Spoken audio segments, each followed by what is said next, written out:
ئایدنۆستان یەکێکە لەو هونەرمەندە لاوانەی کوردستان کە لە وڵاتی ئیسپانیا ژیانەکات ئەو لە ڕابردووە خاوەنی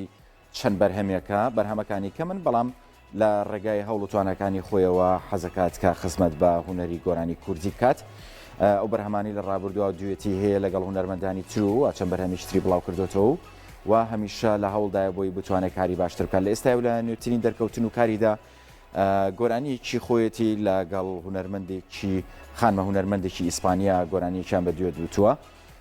دیارە هەبوونی ئەم جۆرە کارانە لەلایەن کوردانەوە و بەشداری پێکردنی هونەرمەندانی جیهانی لە گۆرانیەکانیانە بابەتێکی گرنگە، ئەویش بە هەمان شێوەی هونەری سینەما هونەرەکانی تر ئەتوانێت ئەم پردە پەیوەندە لە نێوان هونەرمەندانی جیهانە هەبێتەوە، دوێتانە لە نێوان کورد وە هەر هونەرمەندێکی تر بێت لە هەر وڵاتێکی جیهانی بە بابەتێکی گرنگە و جێگای سەرنجە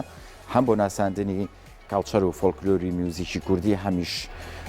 بۆ دروستبوونی ئەو پردە پەیوەندەی کە لە نێوان هونەرمەندانی ترا هەبێت لە وڵاتانی جیهانە. هەوڵەکانی ئایدن ئۆستان لە ئێستاە و لەم گۆرانیایە بابەتێکی گرنگە بۆی بتوانێت هەم خۆی و هەمیش ئەو خانمە هونەرمەندە بخاتە نێو هونەری گۆرانی و میوزیکی کوردیەوە.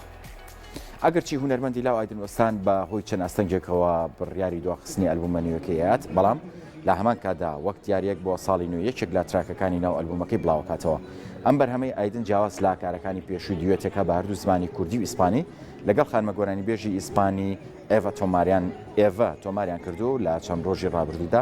کاری کلیپکردنی تەواو بۆ گۆرانی سۆس گاناوی بەرهەمە نوێیەکەی ئایدنە ئاوازی هونەرمەند خۆیەتی و تەکستی بەشی کوردی شاعری ئیسماعیل محەممەد و بەشی ئیسپانیەکەی ئایدن ئۆستان دایناو و کاری میوزیکی لەلایەن ڕێباز قاسمەوە بۆکراوە.